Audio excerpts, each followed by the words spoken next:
Alright, I was hoping to do a video on the Corsa B because I really want to crack on with it, see what it needs for an MOT, and get it on the road, hopefully.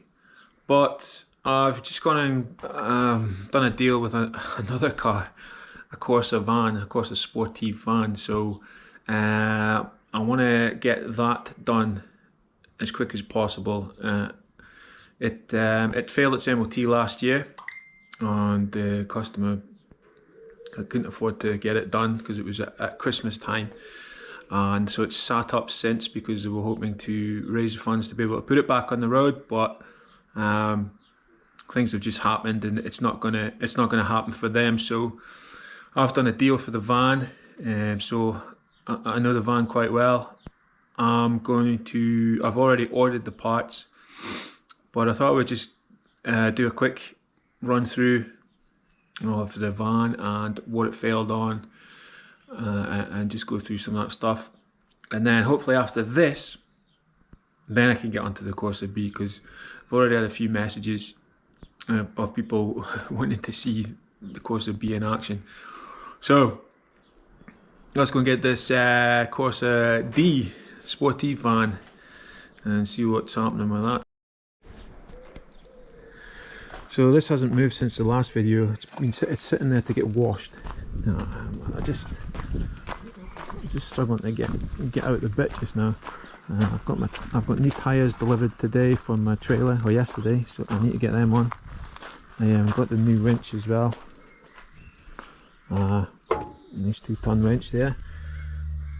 It's originally a 3-ton on here, but 2-ton will be plenty fine. I just had to modify it a bit for it to fit. Anyway, here's the fleet. So here's the one I just bought, template. And what we'll do is I'll take it into the garage and then we'll see what it needs. So this thing's been a working vehicle. It's not ever been anyone's pride and joy, it's just been specifically for work purposes. So yeah, it's dirty, it's covered in crud, it's never been washed in ages, it's just green everywhere and along here.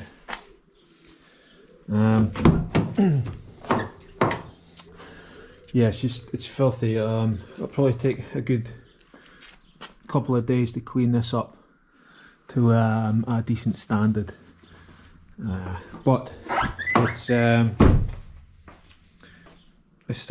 it's reasonably good nick. I mean, it's got a few dents and stuff, as you expect. Yeah, so it's cage and everything.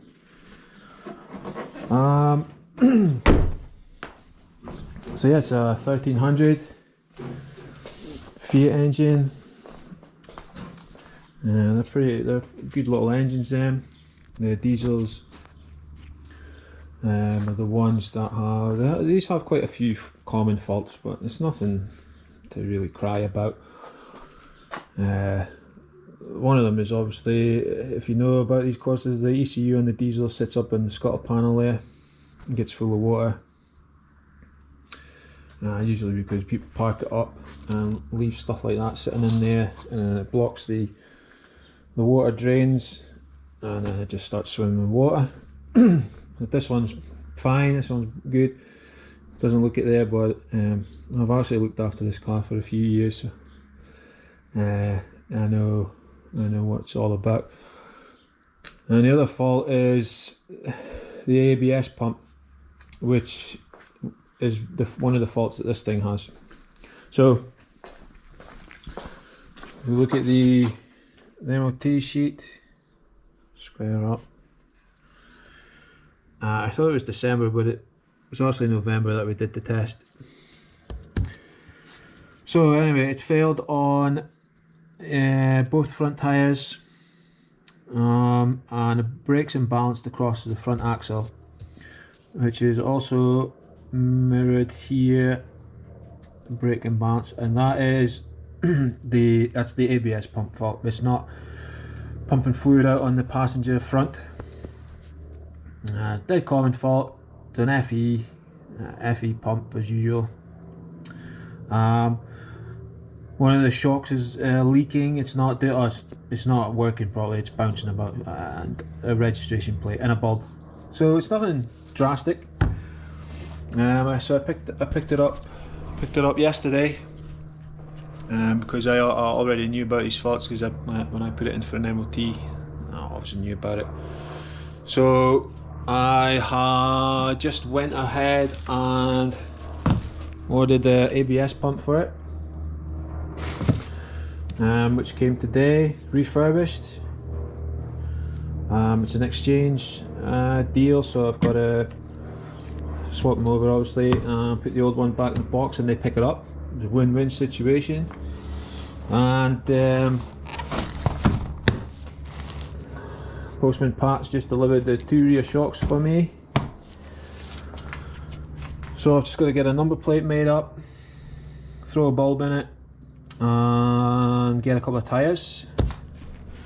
Get these bits on, bleed the brakes, and just give it a nice, just a general clean up and a wash, and then I'm going to move on, because I need to, it's no use to me. I'm just wanting to flip it so I can raise funds for the whatever I buy, a disco or whatever, for towing my trailer. So oh boy, we're going through everyone knows about these things by now, how to change shock absorbers and ABS pumps and stuff. I'll just do the quick stuff, and see if I can get it MOT'd. Alright, so I've changed over the shocks, new shocks on there, new springs. I changed them not too long ago. Just checking all the brake pipes. Brake pipes are still really good, still original black.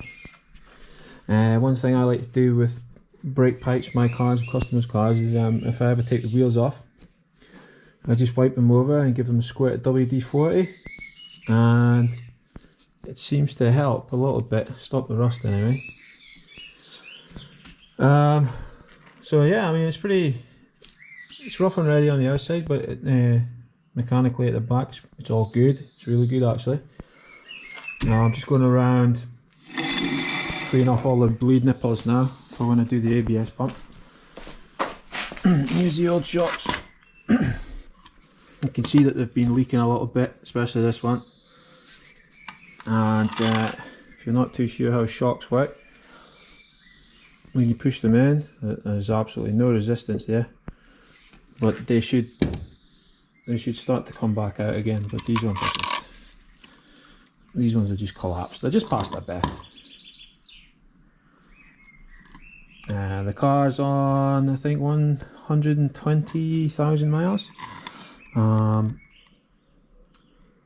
that shock under the dirt doesn't look that old.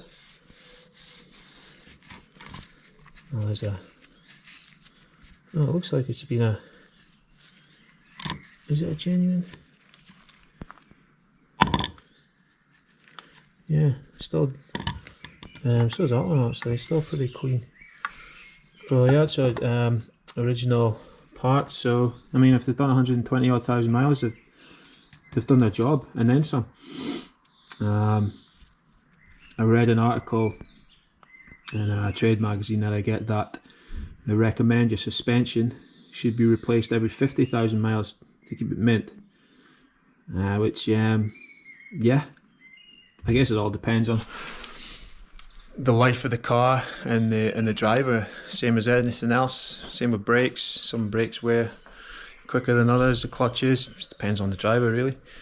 Anyway, so yeah, I'm freeing off all the nipples, just to make sure that they do free off. You don't have to buy calipers or start drilling stuff. And all is good, all the nipples are freed off. So if you have a Corsa D and you come across this front brake imbalance problem, obviously do the easy stuff first. Check the condition of your pads and discs, and it's pretty easy to pull the caliper off and see if the piston pushes back and comes out again.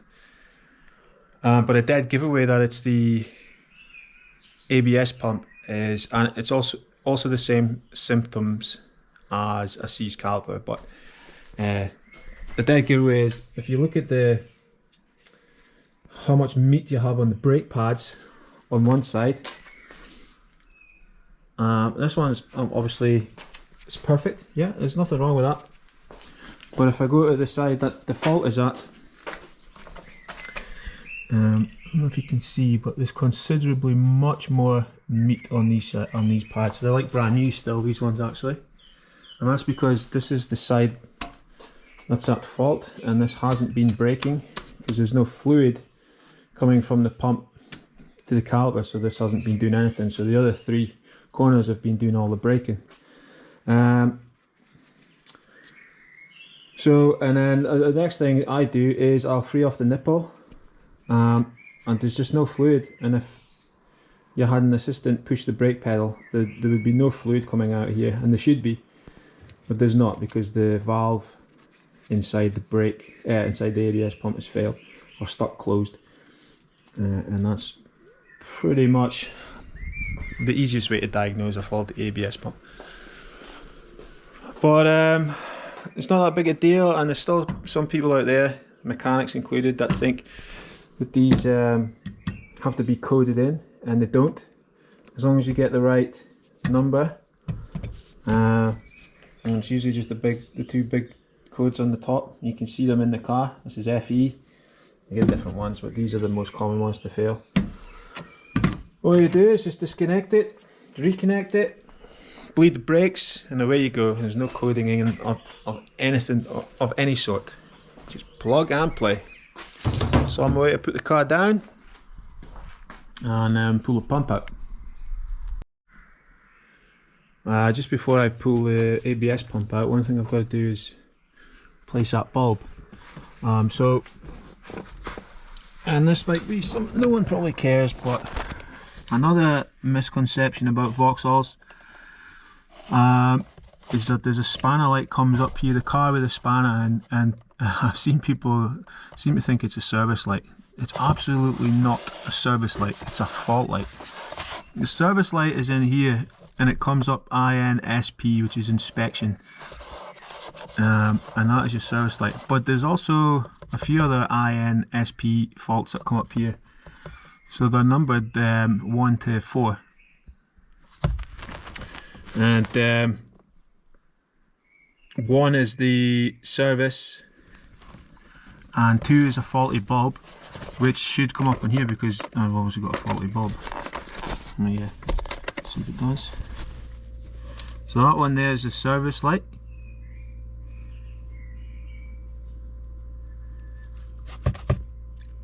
And then inspection 2 means I've got a faulty bulb. And this car here with the spanner is not a service light, it's a fault light, the same as that one. It's just most of the time the spanner one is an electrical fault. So what I've got to do is see which bulb was faulty.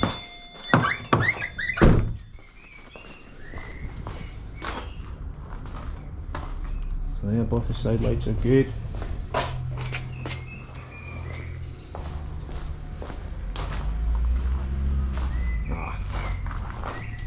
Need the ignition on, don't I? Donut.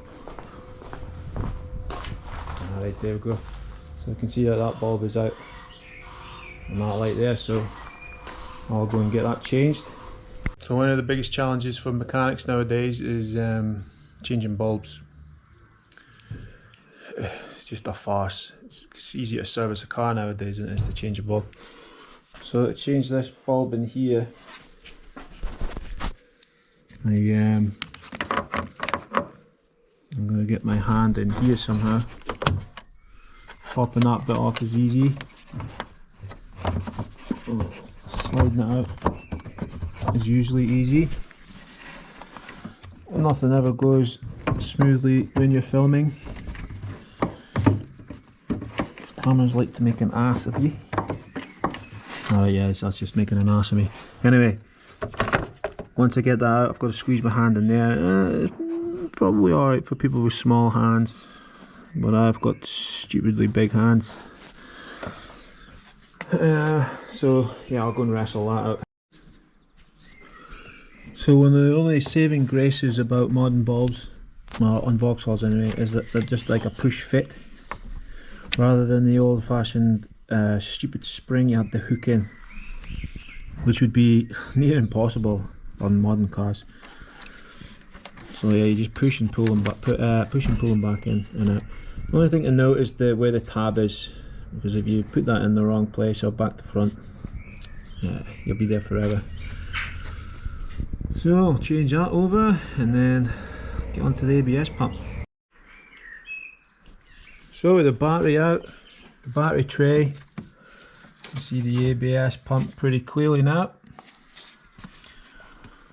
So it's just a multi-plug, 4 pipes here. These can be tight, the 2 on the top, and then there's a couple of 10mm bolts. We just slide it out. We'd probably give these a little rub. If you're doing this job, give these a little rub up with a wire brush and a squirted duck. Some of them can be really, really tight. Yeah, so we've got the new pump back in, all cleaned up, and I've connected the pressure bleeder to it, so I'll just go around all 4 corners and bleed it out, and then hopefully with a bit of luck we'll get some fluid out this side now.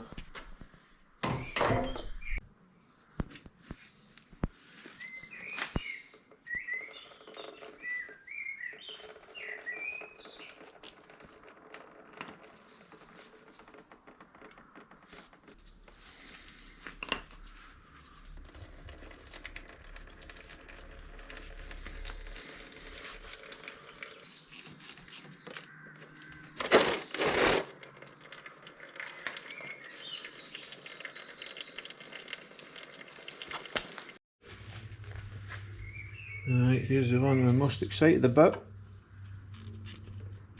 Oh, it looks good already. Brilliant.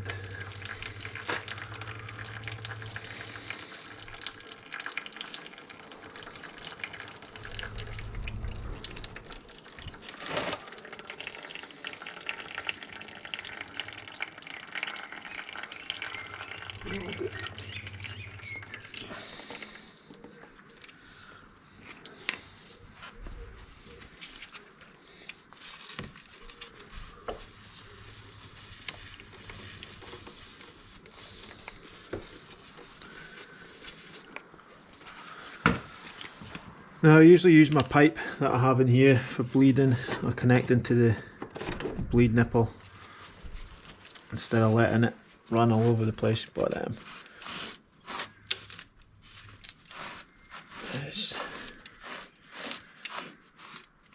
I'm just being lazy. So good. That'll be the caliper working again. And all 4 corners have had a little bit of a refresh in brake fluid.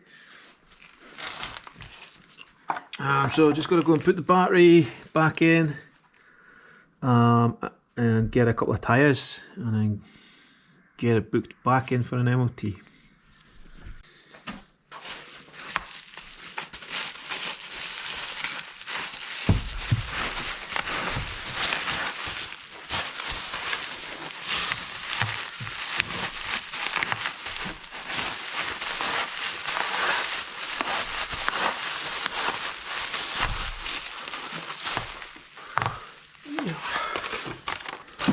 So yeah, this is an exchange job, but you don't have to send it back. But if you don't send it back, then the new one, it comes with a 2-year warranty, but if you don't send it back, you don't get the 2-year warranty. But I mean, all you've got to do is message them and they pick it up. All you've got to do is put a print off a label and that's it. You don't have to take it anywhere. They arrange collection. So I mean, why wouldn't you put it back for 2-year warranty? Makes sense. So that's the car MOT'd. 0 advisories. I give it a quick wash. New tyres on the front. Yeah, it needs. I've given it a wash twice with snow foam. There's still loads of sap, and obviously I've got to clean the inside still, which might take a while. Shame about the dashboard all scratched, but it's still a great vehicle for someone. It'll do the job. So that ties up this little MOT project flip type thing, although I haven't sold it yet, I haven't advertised it. I'll have to clean it up and stuff first. Yeah, so that was a nice quick turnaround. Probably did the deal, got the parts and MOT'd it in less than 24 hours. So yeah, I'm pretty chuffed with that. I'll probably use it myself in the meantime. Although I mean, I probably won't need to use it, but I'll run it about just to keep everything working the way it should. Yeah, so that's the end of this. Hope you like this little quick thing. The next video will be the Corsa B. So, cheers.